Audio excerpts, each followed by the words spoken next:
most of human evolution has been focused on enslaving our minds to our own creations, whether it is money, whether it is time, whether it is racism or classism. We've enslaved our own minds to things that we've created. The time is now. Welcome to the Time is Now podcast with me, Dr. Slava Shut. I'm a doctor of physical therapy, a serial entrepreneur. Thank you, everybody, for being here today. We have a very special guest with us today. On this Time is Now podcast, we like to talk to entrepreneurs, business people, people who've made it big in their industry, and people who are coming up doing amazing things. I want to introduce to you today, on today's episode, we have euphoric hip-hop artist helping the music industry by bringing new music and sound. Let's welcome the amazing Dios Mac. It's a pleasure to have you today, man. I want to know, I'm sure the audience does too, what made you so passionate about the music industry, and how long have you been in the industry? The passion kind of came naturally. I feel like I've always had a love for music, and it's always hit me a certain way since I was a kid. Even when I didn't know how to dance, I kind of tried. Even when I didn't know how to play music for technically and know what notes I'm playing, I still had a longing to do so.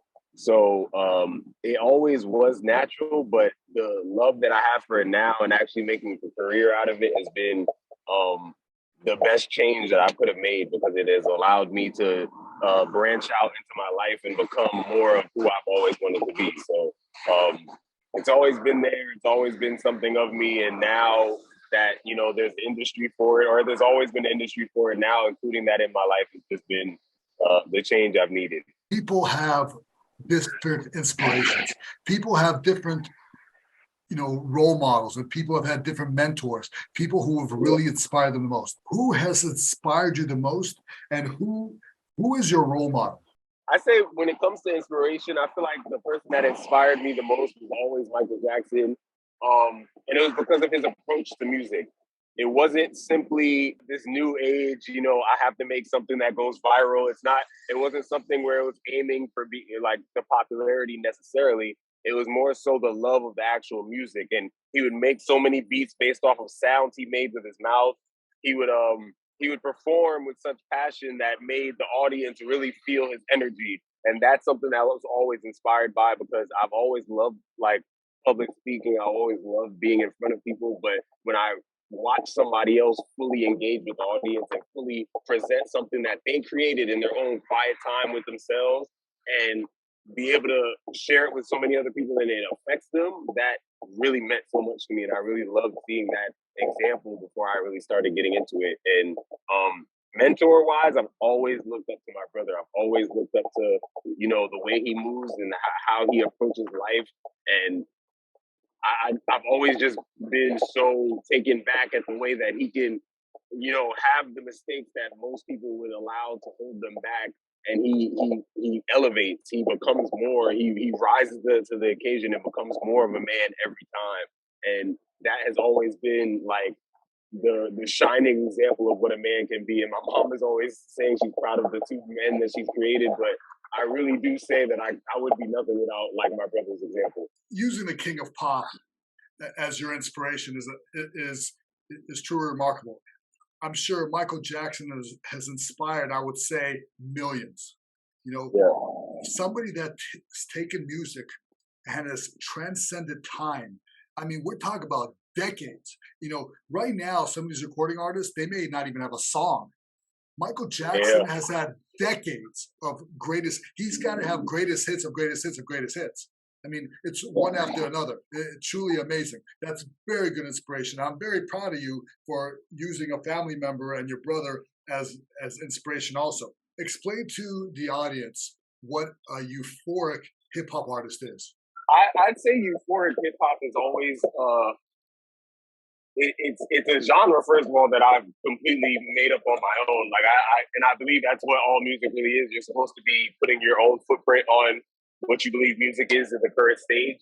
But euphoric hip hop it refers to what it is to feel your current state and express that.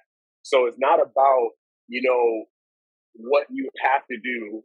to get to where you have to be. You know, a lot of hip hop has been the story of what the disenfranchised people have to do to be able to make it in the society. But for euphoric hip hop, it's more about, well, how's your day going?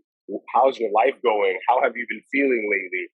What feelings can you express to not only give out to your, like, share from yourself and allow it to be released from you, but also to connect with others so they can also feel company. Like, one of my favorite songs that's euphoric hip hop, which again, people hear hip hop and immediately think rap music or immediately think like spitting bars and stuff like that. But one of my favorite songs that I've made is called Lonely. And it's literally about being lonely, like just having that moment where you don't really know where your next love may come from. So you're just sitting in that solitude. And that song means so much to me because it's real. It means something real, and it refers to an emotion that anybody can feel at any given time. And I believe that's the real message behind euphoric hip hop is finding the euphoria in life itself and presenting it through song and through art in itself. So hip hop has gone through a lot of history. There's been changes, and people talk about everything they've been through. And like I said, it's like a story, right? Yeah.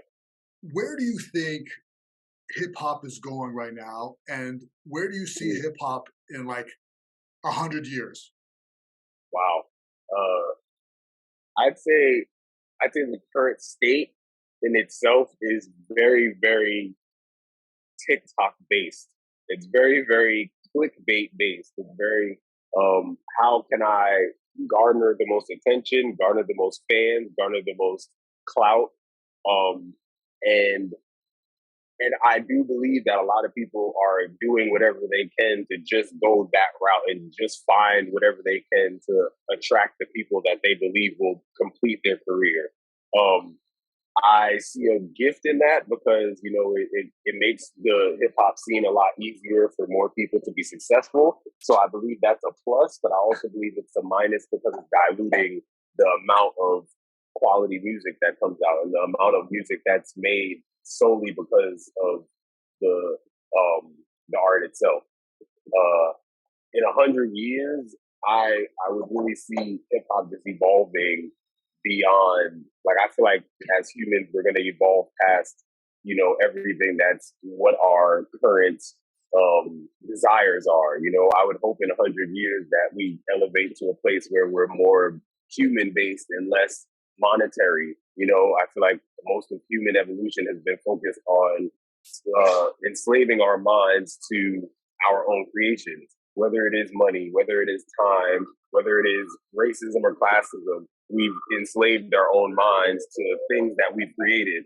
So I believe in the next 100 years, that will be the evolution of our existence. Is now we're not enslaved by our own creations, but we're also like creating to experience more and to have more of a human life. So yeah, that's why I see hip hop going after the next 100 years. I see that you're a really creative guy.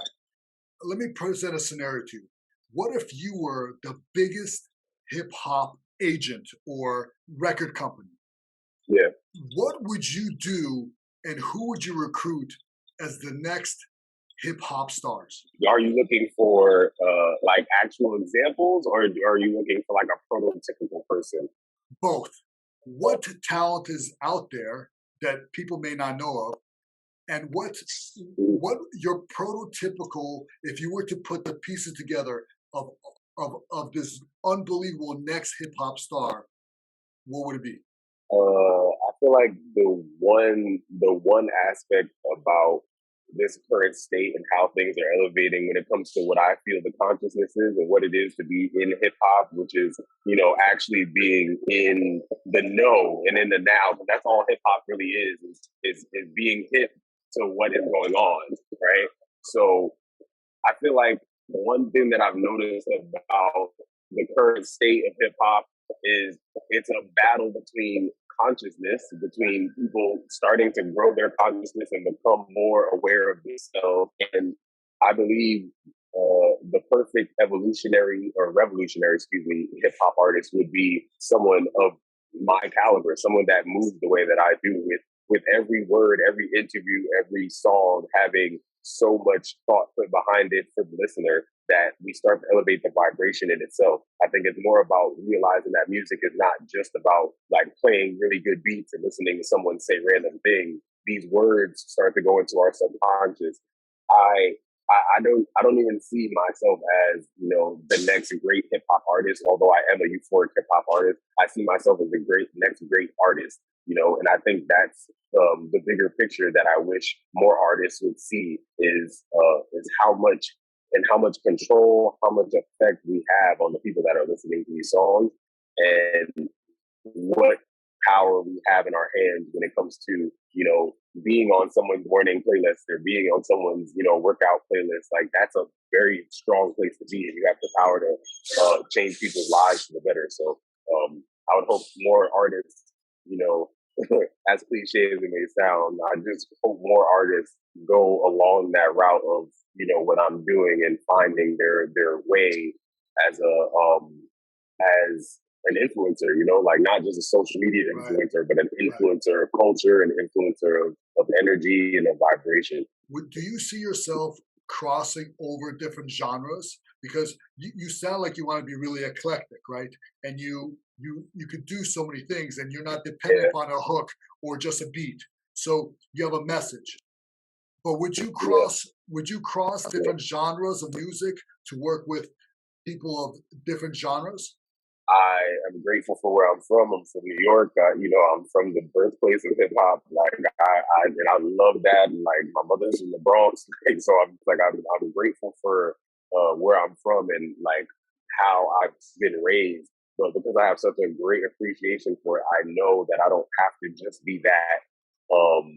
I want to make pop music that, you know, like mothers that are like stay-at-home moms can listen to. Like, I want music that can cross every part of humanity, because I want, like, at the end of the day, like I said, like, my favorite song is Lonely. Like, that's not a strictly hip-hop message.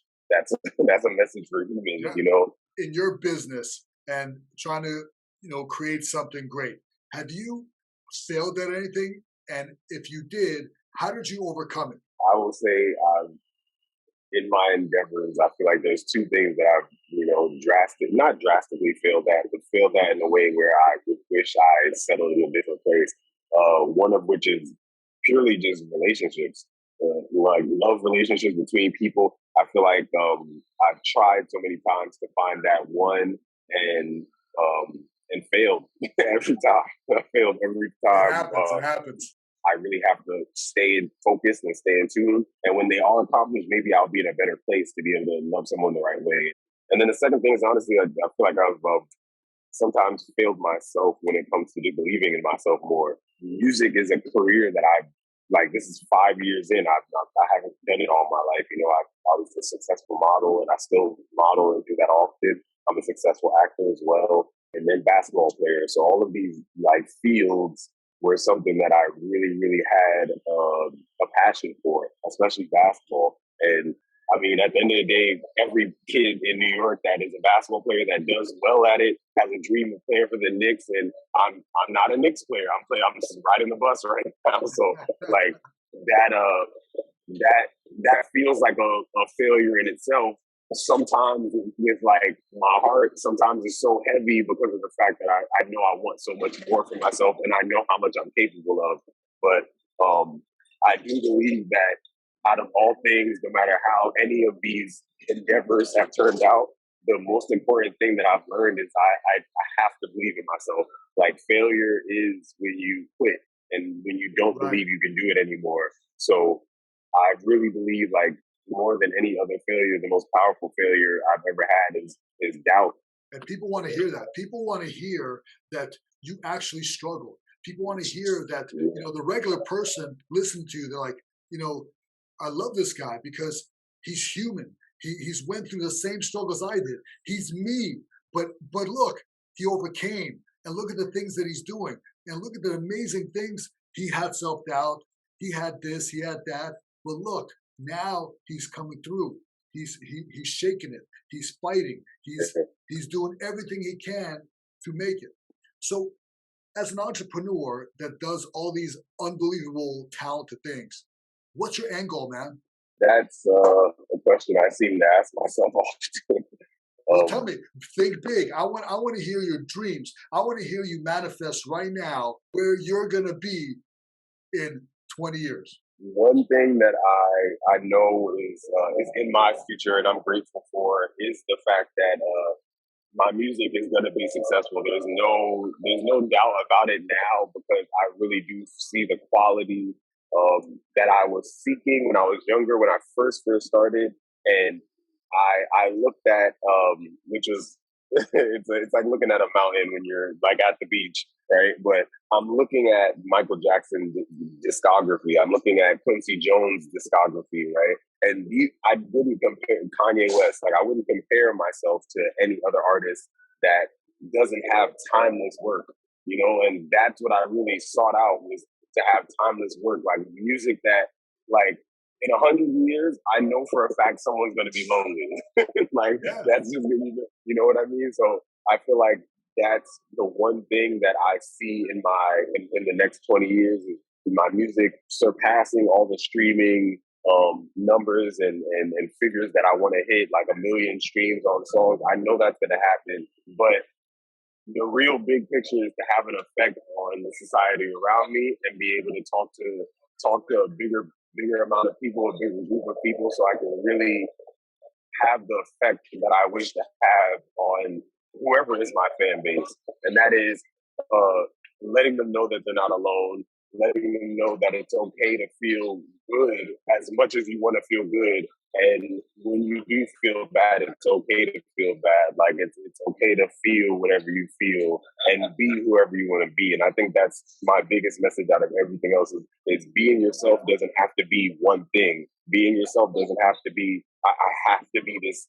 job, and I have to make this money, and I have to afford my house or my rent. Like, I want people to understand how much of a gift it is to have this avatar in this experience, and to have the opportunity to truly express whatever God or whatever spirit you believe in through yourself, through your life, through your experience, and through the things that you do on a daily basis. So I love the positivity. I love that you could help some kid somewhere be better. I love that you could make somebody who's lonely in their 80s feel better. I love that you could have somebody who's down on themselves feel better, no matter what color, age, socioeconomic class, their preferences. It doesn't matter. Like, I want to see you do songs about overcoming and finding an identity and being yourself. I love it. That's fantastic. Since you're such a music fan, I have a little game for you. The game is going to be music trivia. There will be 3 questions, and we have to answer the questions correctly to receive 1 point. The person with the most points out of 3 will win the game. Are you ready? All right. So, question number 1. What singer has had a Billboard #1 hit in each of the last 4 decades? I'm giving you 3 choices: Beyonce, Mariah Carey, and Taylor Swift. Now, I don't know the answers. My staff knows the answers, but yeah, so me and you are playing. So which one of those 3, Beyonce, Mariah Carey, or Taylor Swift, has had a Billboard #1 hit each of the last 4 decades? last 4 decades. Wow. I'm gonna say Mariah Carey. I think I'm gonna go with Mariah Carey too. Of those 3, she's been around the longest I could even say that. I didn't even know Mariah Carey is over 40. The answer is Mariah Carey. The answer is Mariah Carey. All right. We get 1 point. All right, here's the next one. Who was the very first American Idol winner? Was it Freddie Smith, Kelly Clarkson, or Harry Styles? I'm gonna go with Kelly Clarkson, but I'm not sure. I'm gonna go with Kelly Clarkson also. I know she actually won the first American Idol. The answer is Kelly Clarkson. Kelly Clarkson it is. Yes. We're 2 for 2, man. Man, Yeah. I didn't know I know so much. All right. Question number 3. What pop star wrote songs for Ariana Grande, Miley Cyrus, Britney Spears, and Alice Cooper? The choices are Kanye West, Nick Jones, and Kesha. I'm gonna go with Kesha. Who would write for an Alice Cooper too? Kesha wasn't around for Alice Cooper. I'm gonna go with Kanye. The answer is Kesha. Kesha's the answer, man. You got it. 3 for 3, 100%. That was a great game, man. Thank you for playing. All right, Dios, it's been a pleasure having you here with us. Please tell the audience where we could find you. Any last words? Any positive, inspirational things? How can we get to know you and your music, and where can we find you?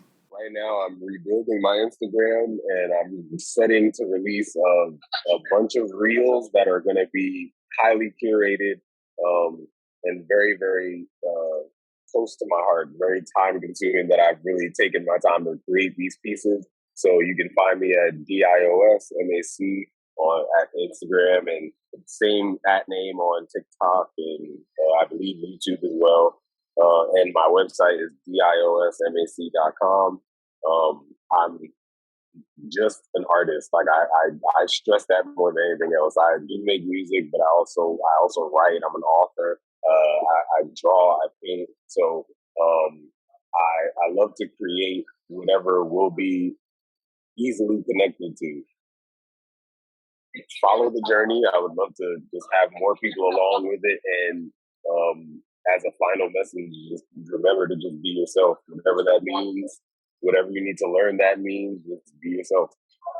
And as the audience sees, look at this amazing young man. You know, he does so many different things. That is true entrepreneurship. A lot of people think, you know, there's only one type of entrepreneur. No, you're looking at an entrepreneur. You're looking at somebody who's gone through the struggles, who's done this, who's done that, who's trying this. This didn't work out, got to switch gears, pivot and shift. Things that we've talked about this show many times, all these entrepreneurial things that we've talked about are in this spirit, the spirit of art. And the spirit of art goes in many directions: writing, acting, dancing, hip hop, so many things, so many other things. Thank you so much, man, for being with us. I know you're a busy guy. I know you got a lot going on with all these 100 things going on. We wish you the best of luck. We want to see you blow up. And don't forget the little people, man, that, helped you along the way. So if you need anything, please reach out. I'm a businessman. I love talking to amazing people. You're an inspiration. Thank you for being with us today. I appreciate you. Thank you for having me. That is all for today. Remember to tune in every Friday at 8 a.m. Rate us on Apple and Spotify if you are listening. And don't forget to like, comment, and subscribe if you're watching us on YouTube. Thank you, thank you, thank you.